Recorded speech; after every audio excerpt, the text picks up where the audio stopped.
Ako ang daan, ang katotohanan, at ang buhay.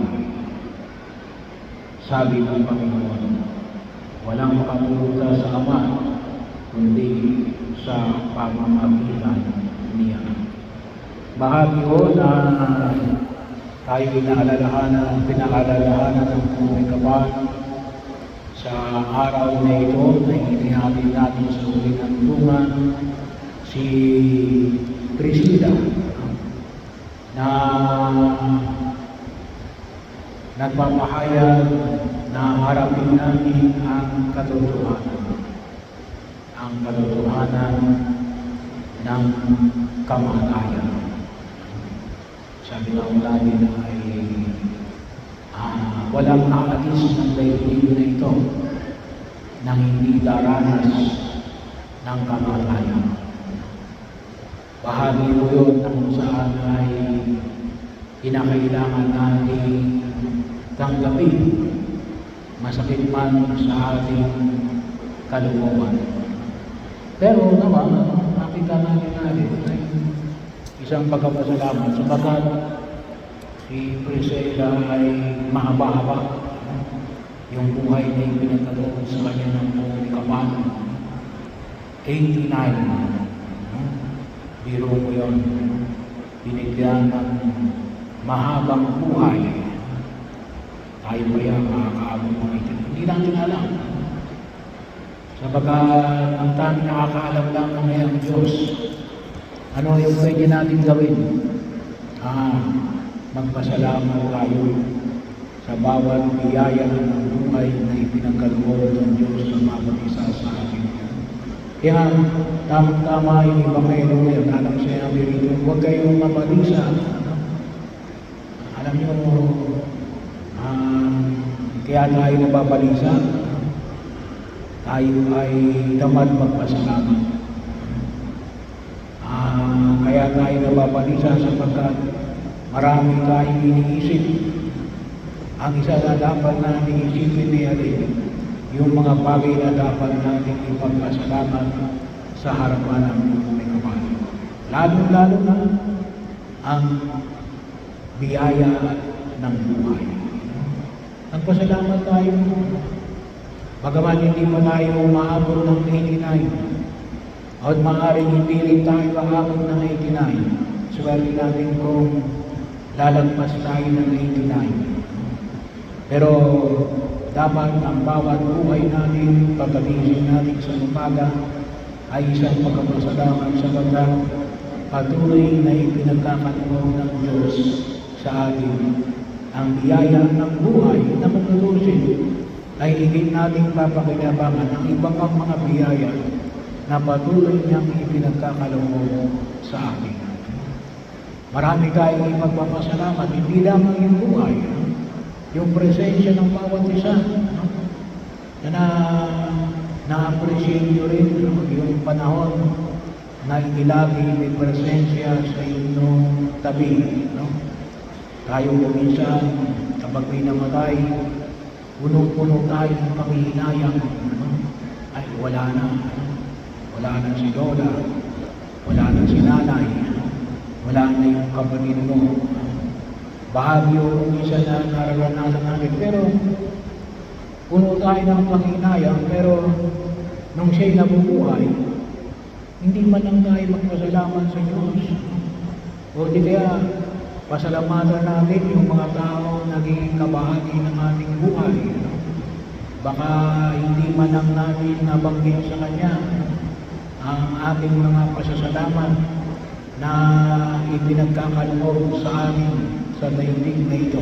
At isa na rin yung pagpapasalamat ng presensya ng bawat isa na naging bahagi ng ating sama-samang paglalakbay sa mundong ginagalawan natin. Kaya napakahalaga yung pagpapasalamat. Mapuno tayo ng pagpapasalamat. Hindi dapat mapuno tayo ng pag-aalinlangan. Sabagat marami yung ipinagkaloob ng Diyos. Sabi nga kahapon pa ay linggo pala. Nung pinagdiriwang namin ang pangdaigdigang araw ng mga lolo at lola at ng mga matatanda. Ano? So, Baguio, magaman sabi nga natin yung mga matatanda, makukulit na yan. No? Pero talagang gano'n. At tayo rin, swerte natin kung tayo tatanda. Pero nawa, ay maging bahagi ng ating pagkilos natin na magpasalamat tayo sa mga itinuturo ng ating mga mahal sa buhay, yung mga nakatatanda sa atin, yung mga magulang, mga lolo at lola. Anong sabi nga sa banal na kasulatan? Matuto tayo sa karunungan ng mga matatanda. No? We have to learn from the wisdom of the old. Yun ay mula mismo sa salita ng Diyos na ipinamamanig ko sa atin.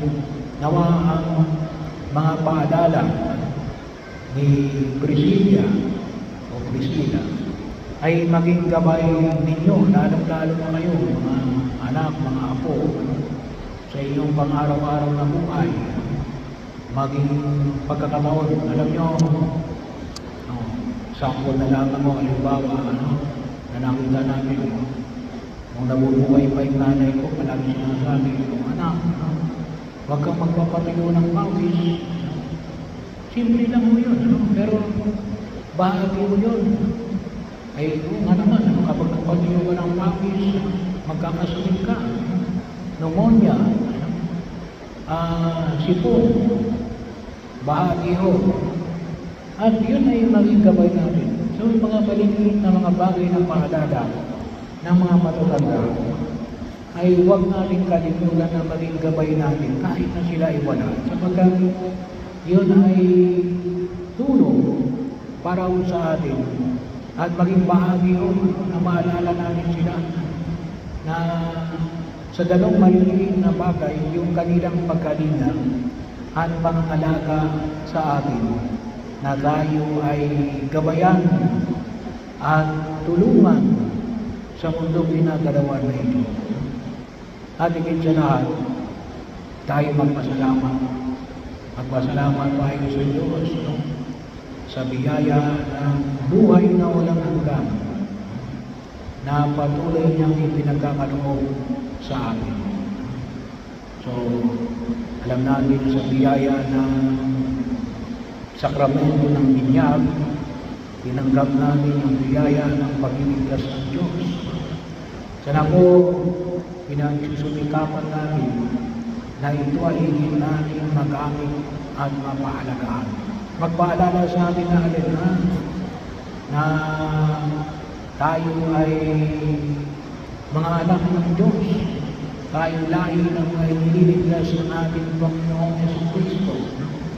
At nais ng Diyos natin, tayong lahat ay magkasama-sama, kasama si Priscilla sa buhay na walang hanggan, na inihanda ng buong kapatid. Paliwanag na sinabi ni Jesus, ipaghahanda ko kayo ng maliniraan, maraming silid sa bahay ng aking Ama, at babalik ako upang ipaghanda ko kayo ng maliniraan. Nais ng Diyos natin na tayo lahat ay